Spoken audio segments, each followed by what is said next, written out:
All right, welcome back to Las Vegas. We are in day 2 of Mountain West Media Days. In between talking with the Mountain West coaches, we get to stop by and chat with a familiar face. Jeramiah Dickey, the Boise State Athletic Director, is in town. Thank you for joining us today. A special time of the year. What are you excited for as football and the rest of the fall sports kick off? Yeah, just to get back to the seasons. Our team has been grinding this offseason, and in the fall and spring, you always have something to look forward to, like an event, a game, a volleyball match, whatever it is. And so being able to get back to looking forward to an event with our student athletes, that's what drives us. And so I'm pumped for August. You guys are always doing new things at Albertsons Stadium. What are some things that fans can look forward to that are going to be different this season?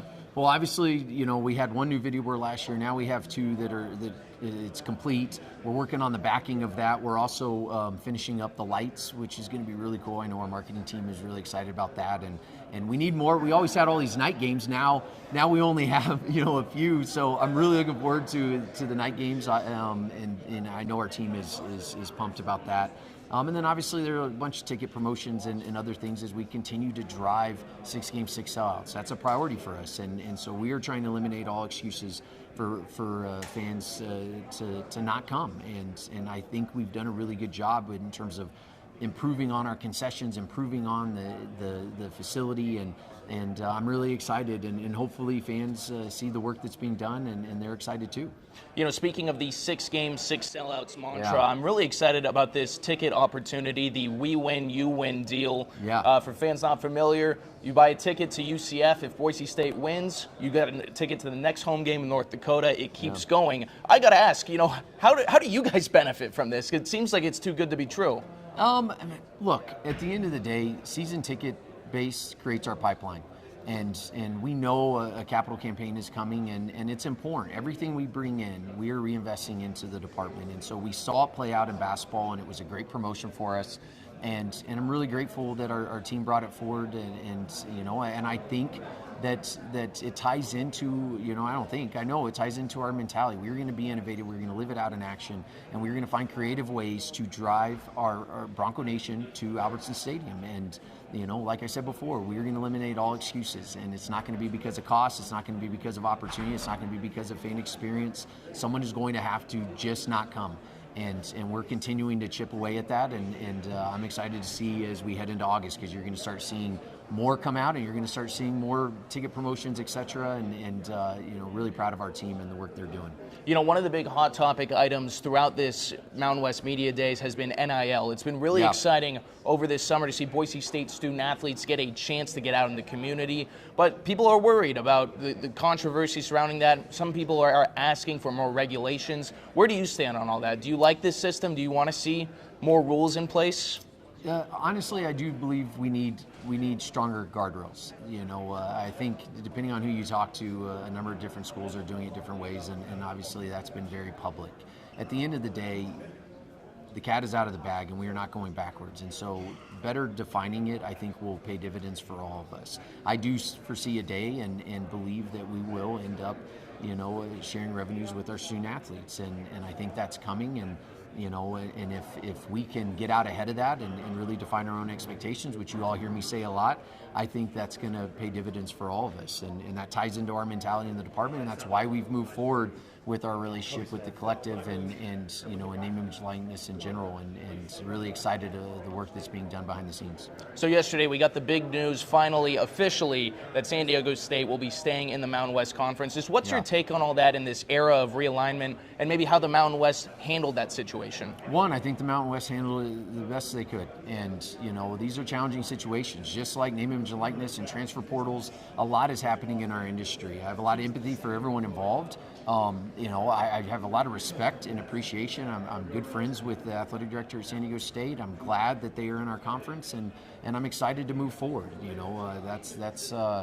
It was not a comfortable situation, but at the same time, that's part of it. No one's giving us a template in how we navigate this, and I think everyone did their part and showed up, and really excited to turn the page. Absolutely, good to see that great rivalry will continue. Absolutely, in basketball too. I mean, that they're a big part of this conference and the brand, and so better days ahead. Definitely.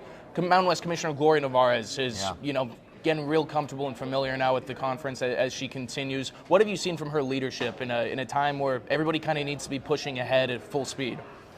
I can't say enough about our commissioner.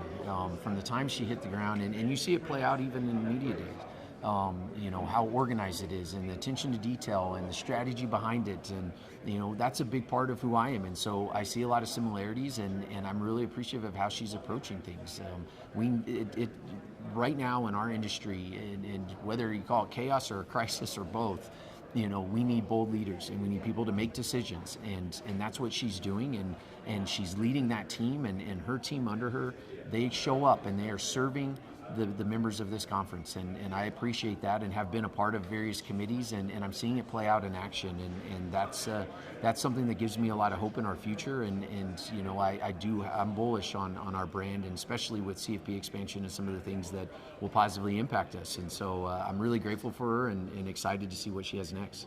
Head coach Andy Avalos heading into his third season at Boise State, already off to a great start after last year's 10-win season and bowl victory. What can you say about how he's carried on this tradition at Boise State of success? I understanding when we arrived and coming out of COVID and some of the challenges that we had, and that's the past, but I'm really proud of how Andy has embraced and gotten back to the brotherhood and what a Bronco is, and the work that he's doing off the field that probably doesn't get as much credit, and how he cares for these student athletes and serves them. And I'm really excited for this season to see the work that's been done. It doesn't just happen in the off season. This is 2.5 years in the making, and we're going to continue to chip away, do the work, and there are no guarantees, and nor do I look for them. I understand we have to go out and play the game, but for all the things that we can control, and how he's building up this program and really tying back into Bronco Nation and being that voice and that face, for that program, it's really exciting to see the progress that's been made, and I can't thank him enough. All right, finally, I'll get you out on this one. We got a pair of Broncos student athletes joining us here at Mountain West Media Days. Riley Smith, DJ Schramm, two senior veteran guys who I think really embody the spirit of Boise State. How special is it to have these guys back in the program? They're two of my favorite student athletes, and it's hard to have favorites. I have 350, and I view them as my children.